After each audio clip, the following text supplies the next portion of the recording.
phone.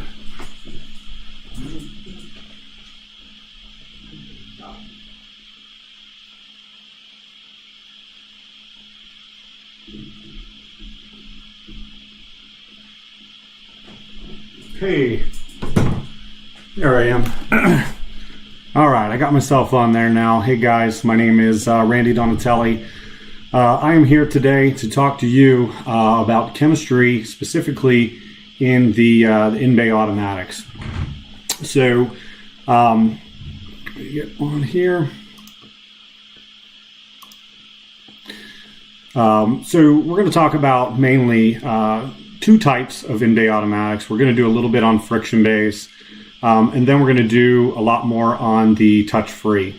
The reason why I want to talk about friction bays is because they are becoming a little bit more popular, and I think it's important to point them out, and also to know, some of the chemical applications, why we do things a little bit differently on them. Again, there are also some hybrid machines, but we're not going to spend a lot of time on the hybrid machines because this is going to encompass both of them. But as far as popularity, touch-free, definitely the biggest machine that's out there. So we're going to spend the most amount of time on that. When we're looking at car washing, and specifically the chemical, we have three goals. And it doesn't matter what kind of car wash you have, whether it's a rollover, in-bay automatic, even a self-serve. We have three goals every time that car comes in. And this is what we're doing. We're using the chemistry to help us obtain these goals. We want to obtain a clean, shiny, and dry vehicle. So hopefully we can use this presentation here today to make that as consistent as can be, and do the best job that we can time and time again. So first I'm going to jump in a little bit to friction in-bay automatics. Again, I'm not going to spend a whole bunch of time on them. In-bay automatic friction bays are very forgiving because you're relying more on the mechanical action to do the cleaning than you are the chemistry. Although the chemistry does play a bigger role, it's more important in the the drying and shining process. We want proper lubrication. The one thing I do really want to point out with friction in-bay automatics is they've come a really long way over the last couple of years as far as the technology. When I first started doing this business about 15 years ago, there wasn't a whole lot of them out there, and there wasn't a whole lot of faith in these types of machines because they were afraid to scratch the car. They had kind of a negative connotation. But the newer machines, they have torque sensors. They're profiling the vehicle so much better. They're using neoprene. So I just want to urge you, if you are going to be looking into upgrading machines, to take a look at some of the machines that are out there. It's worth it. And, I feel like also it's getting a little bit harder to clean. Again, when I first started doing this 15 years ago, it seemed a whole lot easier in the in-bay automatics. And a lot of that, I think, is environmental factors and the way that they're treating the roads, especially in the northern region. So just something I wanted to point out to you. As far as programming goes for a friction in-bay, it is a little bit different in the fact that we're going to put the pre-soak on first, and we would do this in a tunnel setting as well. We do a pre-soak application, which would typically be a high pH, and that's going to help to loosen the road films. Then we're going to follow it with our brush lube, which would be a neutral or low pH. Ideally, I like to use a low pH because when you use a low pH, you're going to have a lower surface tension, which is going to allow everything after that to stick to the vehicle better as far as your drying agents, your hot wax, and anything along those lines. So it's going to dry a lot better when you use a low pH. Neutrals are fine too. And then, the triple foam, you can use a polish-based triple foam or a conditioner-based triple foam, depending on where you put it in the process. And I'll go over some triple foam stuff a little bit later on. Then we're going to rinse that. After we rinse, then we're going to do our clear coat or hot wax, then followed by a drying agent, spot-free, and dryer. And again, this is in order of operations, very generic template, just to kind of let you know how we want to do things when we go through the process. And of course, every machine is a little bit different, so we have to, deal with the machine that we're on, but a very, very general breakdown in order of operations. Like I said before, in-bay automatic friction machines, they rely so much more on the mechanical action to clean the vehicle. But it is also very important that you have the proper lubrication. It's just making sure you get enough suds on there so we don't have damage claims. We're not scratching the vehicle. and we're not making that nasty down the side of the vehicle. So just something that really doesn't have a lot of consumer appeal. We want to make sure that we're doing the best job that we can. Again, the triple foam can be a conditioner based or polished based, depending on where it is in the process and the machine. And again, I'll get into the different types of triple foams a little bit later. Here is a very typical Simon setup with actual usages. A lot of times guys don't get into this stuff, or they don't have an idea if you haven't had any kind of formal training on how much you should be using. And I have this in milliliters, which is typically how we measure, is just such a small amount that we're pulling per vehicle. This would translate to ounces, about 30. We average about 30 milliliters per ounce. So you can get an idea of some of the products that I would recommend that you can get from Kleen-Rite. If you have a friction bay, maybe some things you want to try, these could be it for you. So that's really all I'm going to do for the friction. A lot of the other stuff that I'm going to go on with just the M-Bay is general information. It's also going to be for the friction bay as well. But being I think that this is probably the do-it-yourselfer, or the guy that is buying from Kleen-Rite. So, it's important to talk about these points in the in-bays. And this is probably the most popular, definitely is the most popular in-bay option in the United States. So when we talk about cleaning in the in-bay automatic, it's a common misconception that it's the chemical that does the cleaning. It's actually a variety of factors, and to do the best job, we really are looking at 5 different factors in touch-free cleaning. So we're going to break these down. First, we're going to talk about water and the water qualities. What water qualities do we look for? Why is it important to have good water? Time, time that it takes to wash the car, the time that the vehicle sits in there. Also, we got to take into consideration as these machines are getting newer and newer, they're also getting faster and faster. So we have to realize that the chemistry changes a little bit with the new machines. It's not like these old machines that take 8-10 minutes to wash. So we have some things that we just got to take into consideration with that. Temperature, both the temperature outside, the ambient temperature, vehicle temperature, and how that affects the cleaning of the vehicle, as well as, do we heat the detergents? Do we heat the water? We'll encompass that a little bit. The mechanics, which is, just like in the friction machine, any machine, is such an important role. It does, all the hard lifting for the machine in cleaning vehicles. And then finally, we're going to, dive into the chemistry and more importantly and more specifically the pHs and how we do things, why we do things, and just understanding a little bit more to chemistry to help you wash a better vehicle and get that dry, clean, and shiny vehicle. All right, so first off, we're going to talk about water. Why is water important? I mean, water is the basis of everything in car washing. It's the basis of your chemicals. It's used on every single vehicle that goes through there. So water qualities are just so important, and just so much more important in in-bay automatics. So the 2 specific things that we're going to go over is going to be water hardness, and then also TDS, which is total dissolved solvents, or better known as your spot-free water. So first and foremost, what is water hardness? Water hardness is defined as, the calcium and magnesium salts that are in your water. Just about every water source that's out there is going to have some of this, especially if you're getting your water source from the city. There are some areas that are treated very well that don't have it. It is very important, if you don't know what this is, to know what it is. And Kleen-Rite sells a Hawk kit, which would be the one that I would recommend.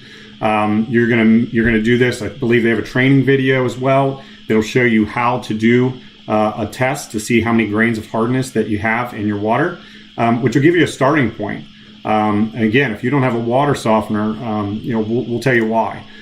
So why is it hard? Why is it important? Because you will lose up to 5% of the chemical's effectiveness per grain of hardness.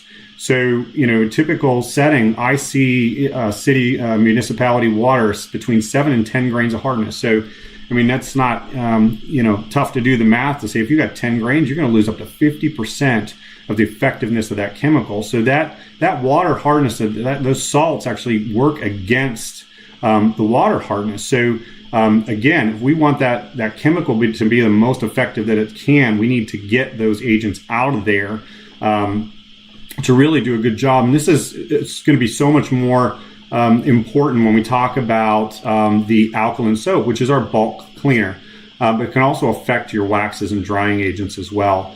The waxes, if you have hard water, 10 grains, and you could seal that hardness into the surface of your vehicle. So again, very important that you know where this is at, because we can combat it. There's also chemicals that are out there that are made to withstand that hard water. So it may be a change in the chemistry as well. If you have below 5 grains of hardness, if you have anything above that, you should have a water softener. And that's whether you have a touch-free machine, friction machine, tunnel, anything that touches the chemical is going to do a better job when you have a water softener.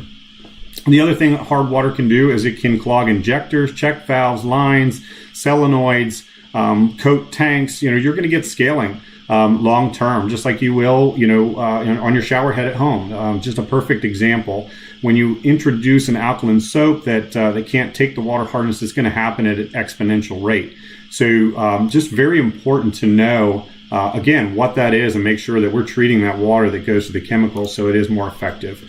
Additionally, soft water is going to help to make your foam foamier, if that makes any sense. If you have soft water at your home, you'll notice your shampoo will foam up. You can see I use a lot of it, but it will foam up a lot more when you use soft water than when you will hard water. That hard water will also kill the foam in there. So you're going to get a better application. You're going to get a better show, and the chemical is going to be more effective. And the other thing is that it's also going to help to extend the life of your RO membranes.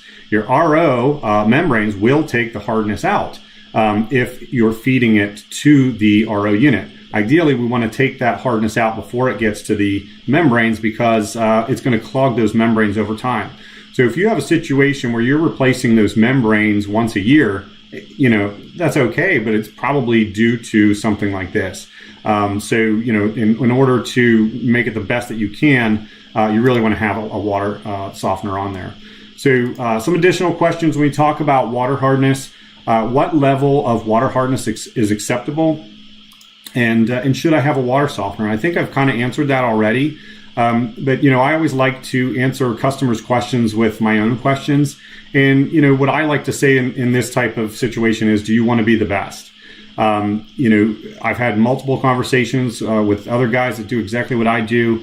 In touch-free cleaning, in Bay Automatics, it's so hard, and we need to use every bit of leverage that we can. So my level to accept water hardness, it's 0. I need to take it out. I want to do the best job. I want to be the most consistent time after time. So I check this on a very regular basis, and I would definitely suggest that you do this at least once a month as a preventative maintenance to make sure. General rule of thumb: if you do have a water softener, as long as you're running through salt and you know that brine tank is going down, that everything's working. But you do want to check it, because it can definitely affect you. And here's an example as to why. This was a customer of mine. This is one of his. This was a self-serve product. This was tire cleaner. If you couldn't tell by the color, but he has a water softener. Forgot to add salt to the brine tank, and this happened in 2 weeks. So I was called out because he wasn't getting any tire cleaner, and it was pretty easy to diagnose what happened. But this is what can happen. This is the scaling that happens with an alkaline and hard water. So this is going to clog the lines. You can see in the mesh filter, this can create a nightmare, and running new lines is not really fun. We clean this up. One of the things you can do in a situation like this, CLR is going to help to dissolve some of this stuff, but you're going to be getting a lot of elbow grease into this and getting this cleaned out as best as you can, and probably replacing lines. You use CLR, it's going to have to sit overnight to really get this stuff to dissolve. Next, we're going to move on to TDS, or total dissolved solvents, better known as the water that we're going to put on the vehicle last, or spot-free water. This is typically obtained from reverse osmosis to create nearly pure water with no minerals. And what we do is we split the water in that RO unit into perfect water and then water that has all the other minerals in it.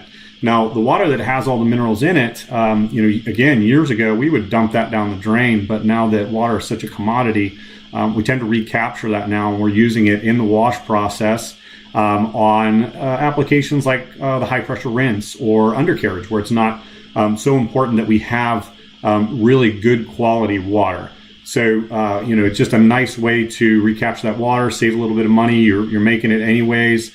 Just another thing as we're getting a little bit more current here, we want to be able to utilize that water because it is so expensive.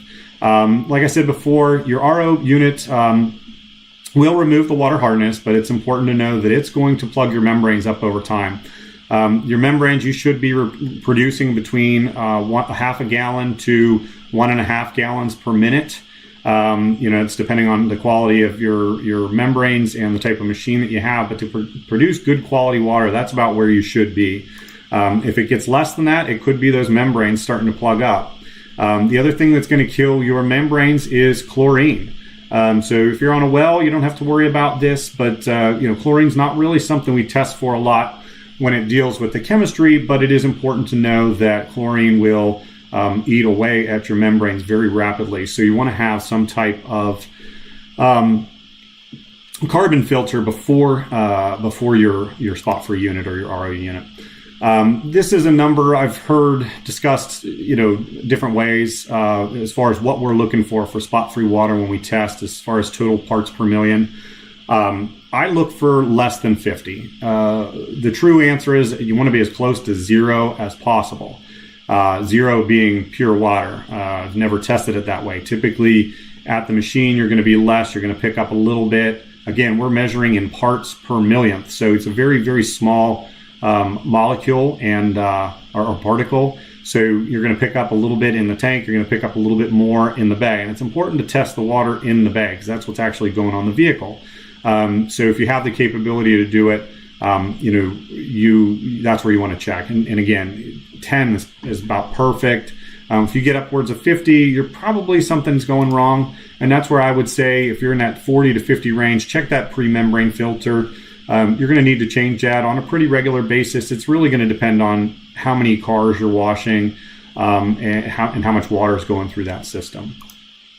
Here's a typical plumbing scenario. From your incoming water is going to go into your water softener. Water softener is going to split to your chemical manifold or maybe the machine, a low pressure pump, whatever it feeds to the chemicals. It's going to get soft water. Then you're also going to run a line to that carbon filter, which is going to take out your chlorine. Then finally your RO unit. So again, important to use soft water and also produce good spot-free water so we're not spotting on the vehicles in an in-bag. Next, we're going to move on to time. Specifically, we're going to look at time of service as well as delay, and that's going to be how much time that we allow in between processes and also the chemical to sit on the vehicle. I think I spoke a little bit about this, but as the new machines are becoming faster and faster, the chemistry is getting harder. What's crazy is that I've got a lot of old machines that are out there still. They might be 20 years old and they still clean great, but we are at a point now where the technology is bringing us to a point where it's time of service and we're getting faster and faster and faster. So we can't rely so much as the amount of time that we're letting that chemical sit on the vehicle as much as we need to strengthen it up to compensate for that. So, it's important, if we're doing a wash in 2.5 minutes, that we're still giving a nice, strong pre-soak. And again, we're going to talk about this on the chemistry side of it a little bit too, as to why that's so important. And, we still need to have that dwell time. Dwell is such an important thing in the cleaning process. I always like to use the example when you're having that stubborn, dish, lasagna that you made for dinner and you can't get everything broke down. We put a little bit of Dawn and you let it sit, right? So when you let it sit, it gives more time for that to get those tougher soils. It's the same thing in car washing. The longer you let it sit, on the vehicle, the more effective it's going to be. So we want to have a dwell time at minimum of about 10 seconds, but the more that we can let it dwell, the slower that we put that on, the more effective it's going to be. Adversely, if anybody has ever been in the field and you get some of that on your skin, especially that alkaline soap, same thing. The longer you let that sit on your skin, the more damage it's going to do, and you're going to know it usually pretty quickly. So, make sure that if that does ever happen, that you get water on it immediately to negate that effect. Next, we're going to move on to temperature. The biggest question, when we talk about temperature that I get from owners is it effective to heat your water? Again, I like to answer this question with a question. Do you use hot or cold water to wash your hands? And more importantly, why? So, when you wash your hands, obviously you use hot water. You don't use hot water because it feels good. It's more pleasant than cold water. But really, you do that to open up the pores in your hand. So, paint on the vehicle, on the surface of the vehicle is exactly the same. It's very porous in today's paint. So, you want to heat the detergents, if anything, to really open up the pores of that paint to get that deeper surface and get that the deeper clean.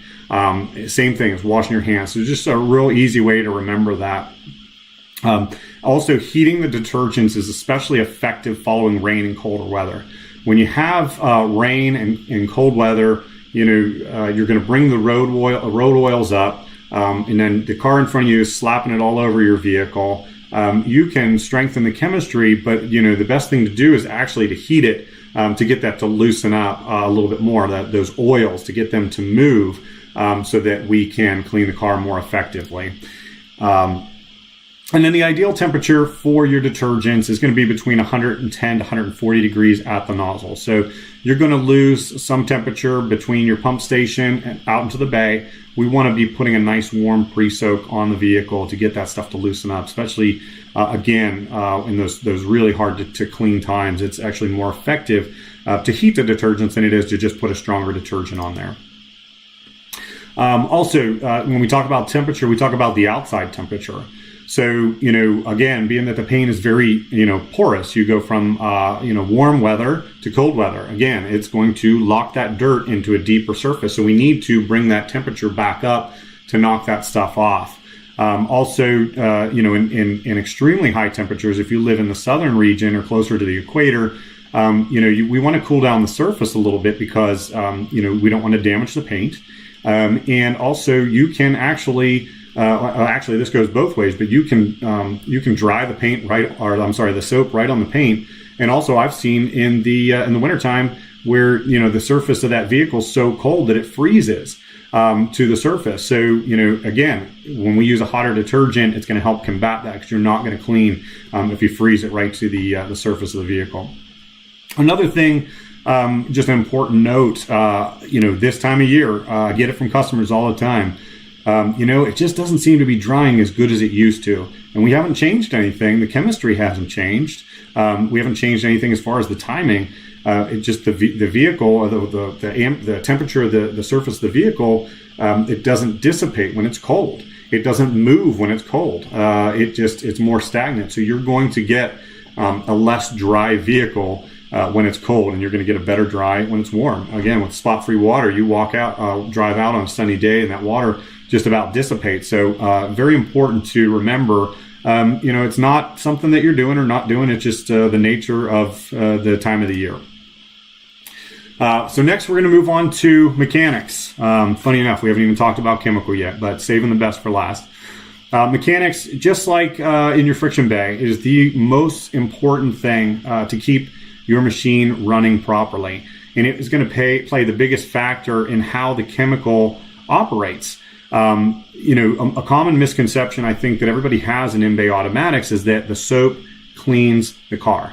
The soap aids in the cleaning of the car. It doesn't actually clean the car. It loosens the detergent. It's actually the high pressure rinse that knocks it off. So if you're only running 300 pounds, 400 pounds of pressure, you're not going to have enough impingement on that machine to effectively clean. No matter how much soap we put on there or how long we dwell it, you're not going to get it with the hose. You need to have that high pressure. And with some of the machines that measure, of course, we're getting closer. I mean, the difference. If you have a pressure washer or even in a self-serve bay, the closer you are with that nozzle, the more effective you're going to be than the farther away you are. So it's important to make sure that's measuring properly, and that you're getting 1,000 pounds of pressure, but also that the injectors are working good, the check valves aren't gummed up, that the solenoids are working good. I've been doing this again 15 years, and the one thing that I can say is, not just because I do this, but the chemical is actually one of the most reliable things that you have in that back room. They don't change. We as Simon and I, we produce these things in 20,000 gallon vats, and everything's mechanically weighed. It's very, very consistent. Not to say that it can't happen, and it doesn't happen, but usually it's something mechanical. It's affecting your end dilution because the nozzle's clogged. It's a injector clogged or gummed up. Your foot valve went bad. So I always tell owners to become an expert on your car wash. Know what each one of those applications should look like, and how it should perform after that. So I just got a question. Heat both high and low pre-soaks prefer one over the other. So yes, I would definitely do both. Again, I'm going to get into this on the chemistry side of it a little bit. If you're going to do one, it would be the low pH, and that's mainly because that's going to be the first one going on. So it's to raise the temperature of the surface of the vehicle. All right, so finally, here we are, getting to chemical. Again, we're going to go over a lot of things in here. More specifically, I'm going to talk about the pH. It's a thing that a lot of people don't really know about, and why that's important. Then we're going to talk a little bit about one-step and two-step cleaning, and then also some different variants of some of the chemicals. So first, I got a slide here, and this is just to show you the pH scale. This is just, and you can see most of the stuff that's on here. These are household items, that are given the acidity based on the pH scale. The pH scale runs from 1 to 14. Okay, and anything below 7 is considered a low pH or an acid. Anything above 7 is considered a high pH or an alkaline, or in this case, a base. So the one thing I want to really hit home on with this is this does not indicate the strength of the chemical. It indicates the strength of the base that is in the chemical, but not how strong the actual chemical is. So you could have something that is a 13.5. It does not mean that's more effective than something's 11. So, if you're looking for, different chemicals, or you're trying different things, the only way to really know how strong that chemical is to do a titration. And that's going to be your end dilution. That's going to tell you how strong it's going on the vehicle. Again, it's going to be more effective to put a bigger tip in or a higher dilution than it is to try to go to something with a higher pH or a lower pH, depending on what you're trying to do. So that being said, what is a titration? A titration is how we physically check how strong the chemical is. And sorry, let me go back for one there on titration. So what we do with the titration is we're going to collect a sample of our acid-based soap at the point of application, which is going to be in the bay, or it could even be in a container if it's a hydrominder. And so if we take an acid, what we're going to do is we're going to use a alkaline base, and we're going to count drops and how many drops it takes to make it neutral. And that's going to tell us how strong it is. The more drops you have, the stronger it is. Adversely, with an alkaline soap, we're going to use an acid base to neutralize it, and we're going to see how many drops it takes to neutralize it. The more drops, the stronger it is. So again, higher concentration, higher titration, stronger chemical. So hopefully that makes sense. Again, if you have never done a titration, it's something important to know. You need to know how strong you are. And again, you can get those kits right from Kleen-Rite. There's directions right in there. And again, I believe that the Kleen-Rite has directions on how to specifically perform them. Maybe that's something we can do at another time to show you exactly how to do that. But very important to know when we're talking about the chemistry. Now, single step versus a two-step. I really have gone rounds with guys, with this over the years, and this is, I think, more of new school or old school versus new school. Again, when we talk about these older machines, when we used a single step, we would typically do a high pH, and we would do 2, sometimes 3 passes of it on these old machines, gantry style machines. They were chemical hogs. They would sit on the car forever. And you were able to use some of these other tactics as far as dwell time to really aid in the cleaning process. I will say a high pH is going to do a better job cleaning than a low pH. But again, as the machines get faster and faster, we have to get stronger and stronger. So we're using stronger chemicals, and we don't want to damage the vehicle and the parts on the vehicle, or aluminum rims, chrome, stuff like that. So really the only thing I set up anymore is a 2-step on new machines. And in a proper 2-step, we're going to use a low pH first, followed by the high pH. And the reason for that is the low pH is going to cool the temperature of the vehicle, especially in a hot situation. It's not going to do any kind of damage where the high pH can. High pH can flash paint, especially dark paints, aluminum, things that we don't want to do. And that's, again, your bulk cleaner. So we're going to put a low pH on at a lower dilution, typically about 100 to 1, and follow it with a high pH at a much higher dilution, typically around 50 to 1. The other advantage to using a 2-step is, you're going to get an ion exchange there. Whenever you put a high pH on top of a low pH, it's going to create a friction on the surface of the vehicle, which is also going to help to loosen the road films. So the longer you let it sit on there, the more it's going to do. You want it to be running down the vehicle. You don't want it sticking on the vehicle. But it definitely seems to be the most effective way to clean now. Again, being able to get a high pH on there and do it in a lower time. Some of these low end washes on these machines we're doing now in 2.5 minutes, and still very effective. So important to know that. Using a 2-step cleaning process is going to offer a wider range. Typically, your low pH is going to be used more for windshields, vinyl, chrome, things like that. And your high pH is really, your bulk cleaner. I already kind of said this. You got to worry about flashing with a high pH. So, we want to use that low pH first. Again, going back to that question before, we want to heat it too, to get our most effective cleaning. Here's just a small chart. This is coming from the book. This is something that Simon Ice has made, just to kind of show you again, when we talk about in-bay automatics, there's always going to be a certain amount of customers, especially, again, not just in-bay automatics, but touch-free, that we can't appease. And you look at, okay, there's a couple things on here: tar, asphalt, road film. Our road oil, we're not going to get those off, and we're going to try to get them the best that we can, but it really takes a specialty product to get those on there in a targeted area, and usually a little bit of elbow grease. So that can tend to, cling to the bottom of a vehicle, the bumper of a vehicle, where we're not going to clean as good, we're not going to dry as good. But you can see, again, how effective our high pH is in comparison to the low pH. But using them in conjunction, I've found to be the most effective way.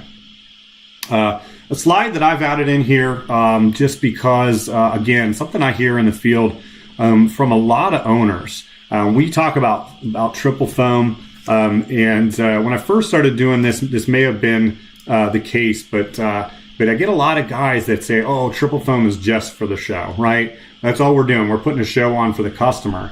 And I don't really, again, that may have been the case 20 years ago. We're using a conditioner-based triple foam, so it didn't do a lot for the paint of the vehicle.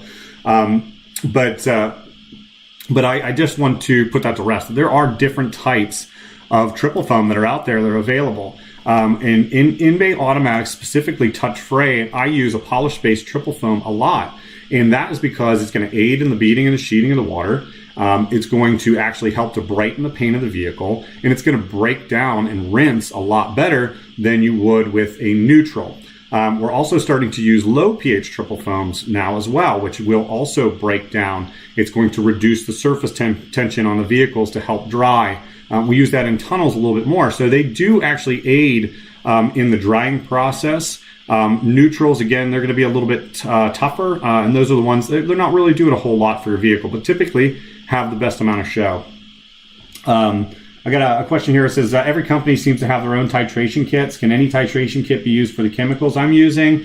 Typically you're going to use whatever chemical you're using, you're going to use that manufacturer's titration kit because they're going to give you a dilution based on how many drops you get. So, every titration kit's going to be different because it's going to have a different base. Some's going to have a phosphoric base. Some might have a muriatic acid base. You can buy specific titration kits too if you want to try different things, but I would just stick with that manufacturer.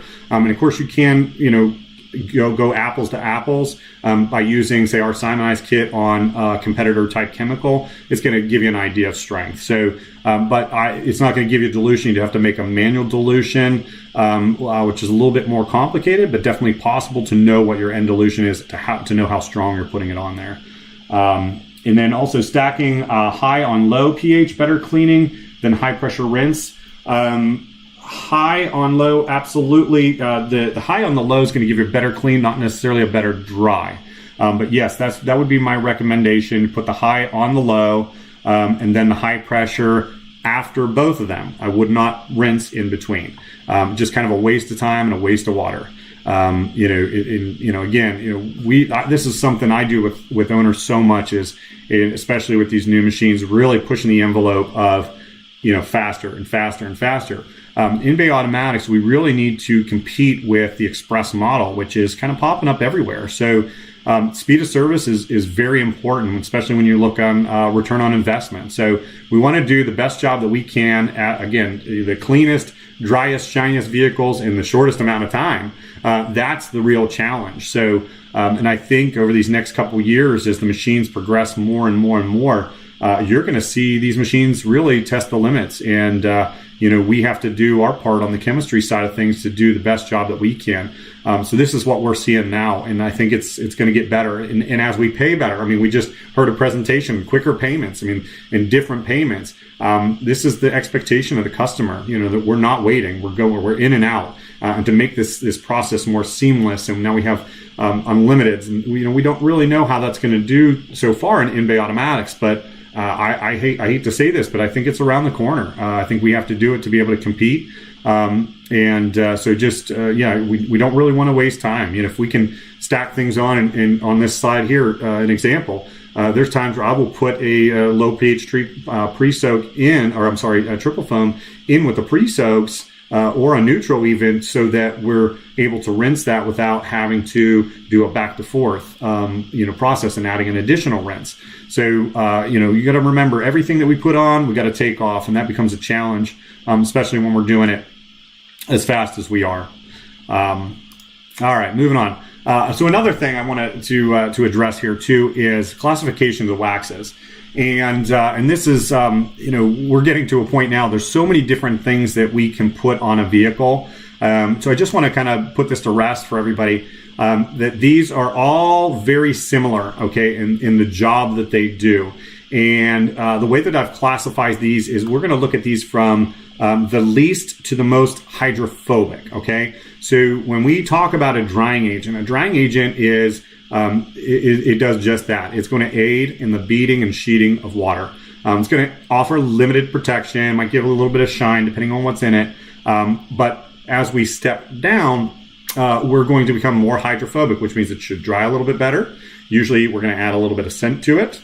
And it's going to last a little bit longer on the vehicle and shine a little bit better. Again, as we go down, we're going to get a little bit more shine.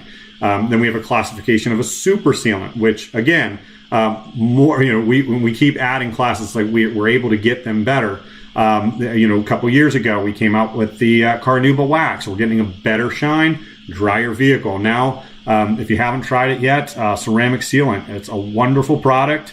It dries, crazy good. It's very small beads, depending on if you're putting it on high pressure, big beads. If you're putting it on low pressure, puts a crazy shine on the vehicle, but lasts. The duration of the protection lasts longer. So, you look at these, they are a little bit different. Of course, they all have typically different price points from least expensive to most expensive.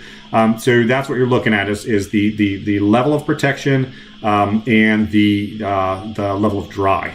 So just so you know, going forward with that, just like I did with the brush, here's a order of operations. Typically, how I would have a generic top wash program. I'm doing soap 1, which again will be our low pH, followed by our high pH. Then we're going to have some kind of dwell time. Let that soap sit on there, let it do its work, get to those road soils. Then followed by our high pressure rinse.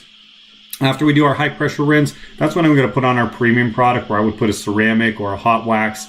Would always seem to adhere to the vehicle the best at that point. And then follow that with triple foam. Again, this would be a polish-based triple foam, which I'm going to use in a touch-free to break down that triple foam freely, so I'm not spotting. And then follow it up with a clear coat or drying agent, then a spot-free rinse, and then finally our dryer. Just like I did with the IBA, or I'm sorry, the friction machine. Here's some chemicals that are available that I would suggest with very realistic usages. Again, you're going to see that the usages on this machine are going to be significantly higher than the brush machine, and that is because we have to rely more on the chemicals to do the work. So we're going to use about twice as much of the detergent in this type of scenario than we are in a brush machine. But just some recommendations that you can use. Prime Pack Triple Foam, which is our ultra concentrate, puts on a great show, but also breaks down very freely and will aid in the beating and sheeting of water in the process. That's all I have for the chemical. I do just want to go over a couple more things. One is our Prime Pack, what we're doing right now with IBA Automatics, just a really, really nice, easy, simple system. I sell a ton of these things. They're not super concentrated like some of the other competitor stuff out there. We're in the 250 range, depending on what you're using. But a lot of times these, which are pictured here, are seven gallon containers. Like that Prime Pack Triple Foam, we're getting 2,000 cars out of something like that. So you're just constantly adding to. If you have a small footprint, this is a great system.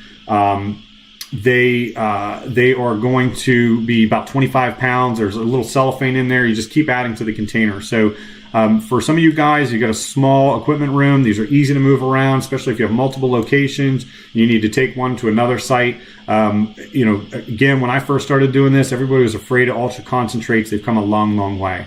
Lastly, I do want to talk about, and then hopefully I got a little bit of time for questions. It looks like I do.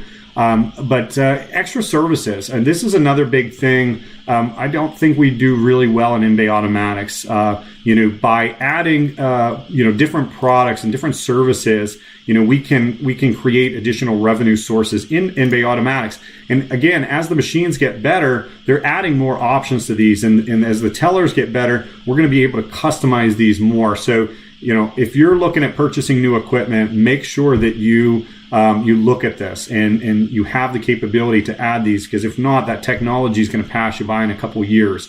But to add these different types of items and premium products and buy-ups, and then market them. That's the other important thing, is saying, hey, Mr. Customer, I have something new. Customers have this, and this is in any industry.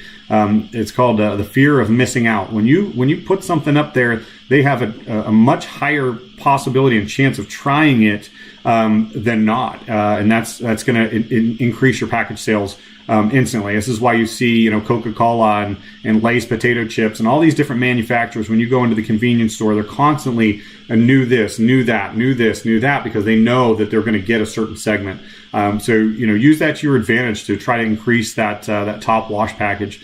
Additionally, if you're 50% on your top wash package, it's time to increase that. So offer some additional services. You want to level that out a little bit to make sure you're maximizing your cost per car. Thank you for your time. I'd like to thank Kleen-Rite for having me on again. I'm going to go ahead and look at some questions here. Hopefully, if you guys have anything, I can take the next couple minutes to answer them for you. Can I mix and match my favorite triple foams, full body, and waxes? I've been told my chemicals should be from the same manufacturer to ensure the chemistry meshes properly. Does this truly matter? No.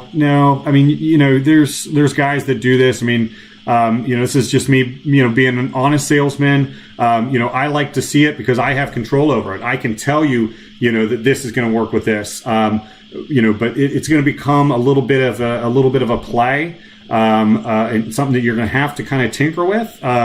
are mine going to work the best with each other? Absolutely.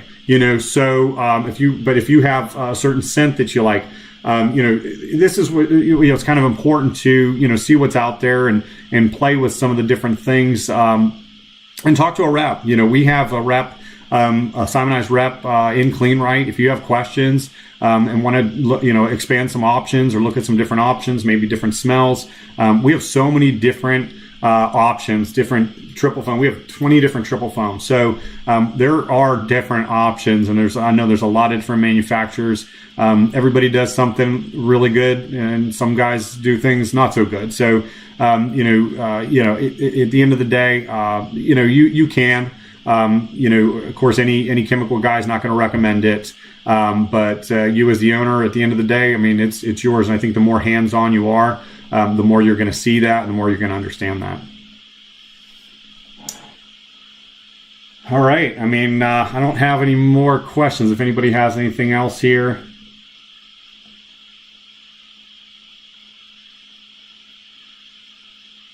We'll wait a couple minutes and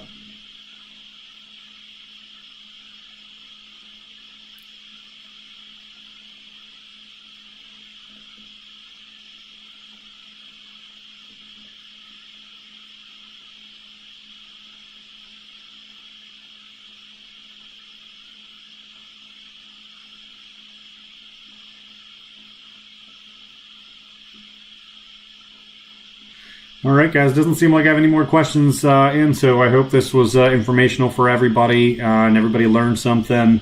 If you have any questions for me, I'll put my email in the chat box here. You can look me up on LinkedIn if you want to. If you have any questions, hopefully I can help direct you, or like I said, contact our rep at Kleen-Rite.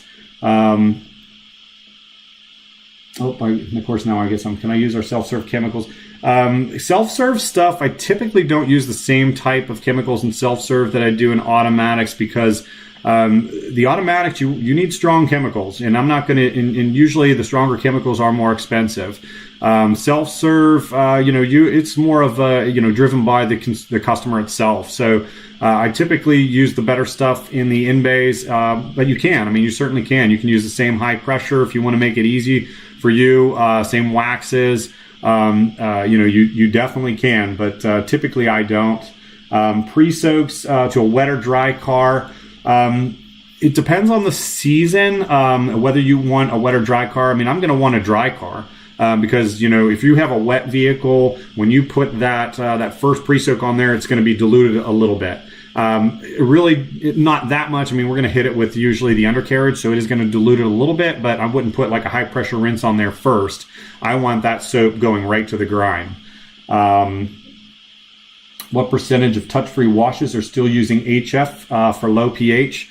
In in-bay automatics, I don't have anybody using HF. I don't really run into it in in-bays at all. I don't recommend it. The long-term effects of it, putting employees to it. I don't like HF. The only time I use HF is to clean, wheels in a detailing scenario, or really, really bad walls. I want to make sure it's properly ventilated. I know a lot of guys still use it, swear by it. I haven't seen a scenario, even if you are using it, where it's going to do a better job. I mean, it's going to, I think, cause more damage long term than it's worth. I know it's relatively inexpensive. I don't want to be around it. I don't want to handle it. I don't like it. I don't use it. I don't. So thank you. I appreciate that. Again, ceramic. Okay. Ceramic is awesome. I am a very hands-on type person. I'm typically very skeptical when something is introduced to the market. Ceramic, the first time I tried it, it is just a very hydrophobic chemical. It dries very good, and where you'll really notice it is after you put it on, maybe a day or two later. If it rains, it still beads up like it did right when you got the car washed. So very, very nice product. I definitely suggest to try it if you haven't tried it, and upsell it. I've got guys that are doing it $3 a la carte, so it's a nice upgrade. So All right. Thank you. All right, guys. So I think that's what I got here today. Again, thanks for your time.